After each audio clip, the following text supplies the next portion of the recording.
اولیاء صوفیاء اتقیاء. میں پوچھتا ہوں شاہ ولی اللہ نے غلام احمد قادیانی کو نبی مانا؟ مجدد الفشانی نے؟ مولانا احمد رضا خان بریلوی نے؟ مولانا پیر سید مہر علی شاہ صاحب نے؟ اور خواجہ نظام الدین پاسوی نے؟ اور سید قمر الدین سیالوی نے؟ ان کے والد خواجہ ضیاء الدین سیالوی رحمۃ اللہ علیہ مجمعین نے؟ انہوں نے غلام احمد قادیانی کو نبی مانا؟ تو پھر تم نے کس چیز کو گالی کی ہے؟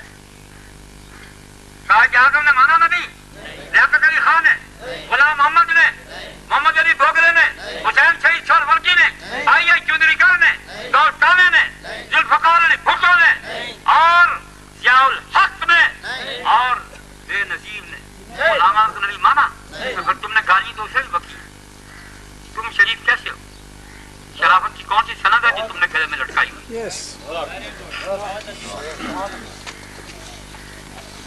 اور حفیظ جلندری کا ایک مشرا سلام اس پر کہ جس نے گالیاں سن کر دعائیں. ہمارے آقا و مولا سرور کائنات سید کائنات مولا کائنات سید الرسول فخر الرسول مولا کل محمد مصطفیٰ احمد مجتبیٰ نبی مرتضی رسول الرحمہ امام عاقب حاشر شفیع رحمت للعالمین. سب پڑھیے صلی اللہ علیہ وسلم. یہ انہی کے نام کی برکت ہے, یہ انہی کے نور کا اجیارہ ہے, یہ انہی کی بخشی ہوئی توانائی ہے, انہی کا کیا ہوا یہ جوش و جلال ہے, اور یہ حسن و جمال انہی کے جوتوں کی خیرات ہے.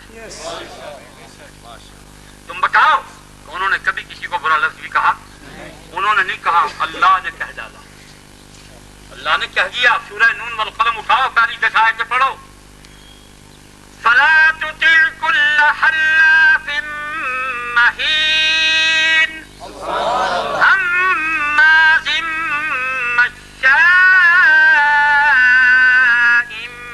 بنميم مناع للخير معتد أثيم عتل بعد ذلك زنيم كان ذا مال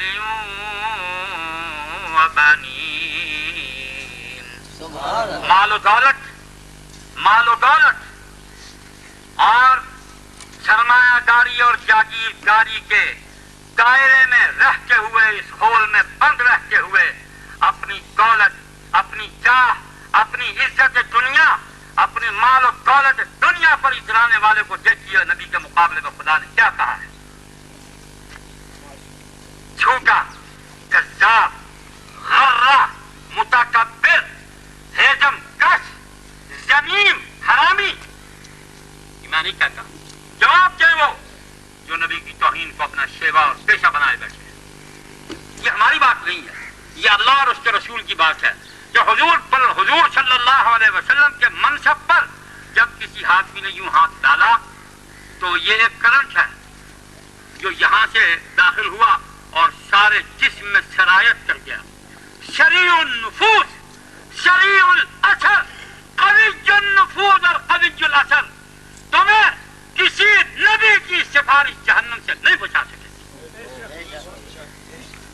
یہ ہاتھ ڈال دیا تم نے اتنا بڑا گناہ کیا ہے, اتنا بڑا گناہ کیا کہ زنا بھی اس سے کم ہے, شراب نوشی اس سے کم ہے, چوری اس سے کم ہے, بدماشی قتل و غارت کاری اس سے کم ہے. نبی کے منصب پر کسی غاصب کو محمد کہہ کے قابض ماننا یہ اتنا بڑا گناہ ہے کہ دنیا کے سارے گناہ اس کے سامنے ہیچ اور ذلیل. یہ اتنا اتنی عبرتناک سزا کا حامل گناہ ہے کہ اس کے مقابلے میں کوئی گناہ نہیں تولا جا سکتا. ذنب لا یقاس به ذنبا, اس کے مقابلے کا کوئی گناہ نہیں. استغفر اللہ, سب پڑھیے استغفر اللہ. یہ ہمارا مال لوٹتے ہیں, ہم پیشاب کرتے ہیں اس شخص پر جو آپ کا مال لوٹے, یہ آپ کا قتل حلال سمجھتے ہیں. ہاں, اگر آپ غلام احمد نبی کو واقعتاً حضور صلی اللہ علیہ وسلم کے بعد نبی مانتے ہیں تو میں نہیں کہتا. سرکار دو عالم فرماتے ہیں من ارتد فاقتلوہ, جو آدمی محمد کا دین چھوڑ کر کوئی اور دین قبول کر لے اسے قتل کر دو. اگر اسلامی حکومت پاکستان کے مقدر میں ہے, اگر یہاں حدود اللہ کا قیام ہوا تو یو ول بی نو مور. ہم نہیں کچھ کریں گے, ہم تو صرف اناؤنسمنٹ کرنے والے ہیں کہ بھائی بچو. حضرت مولانا شاہ اشرف علی تھانوی رحمۃ اللہ علیہ کو ایک جدید تعلیم یافتہ افسر نے کہا کہ مولانا یہ کیا بدتمیزی ہے کہ آپ لوگوں کو کافر کہتے ہیں, ان کو کافر بنانے میں لگے ہوئے ہیں. حضور نے مسلمان بنائے, آپ نے کافر بنائے. وہ فرمانے لگے کہ بھائی ہم کافر بناتے نہیں ہیں, ہم کافر بتاتے ہیں کہ فلاں آدمی اپنی تحریروں کی وجہ سے کفر کا ارتکاب کر چکا ہے.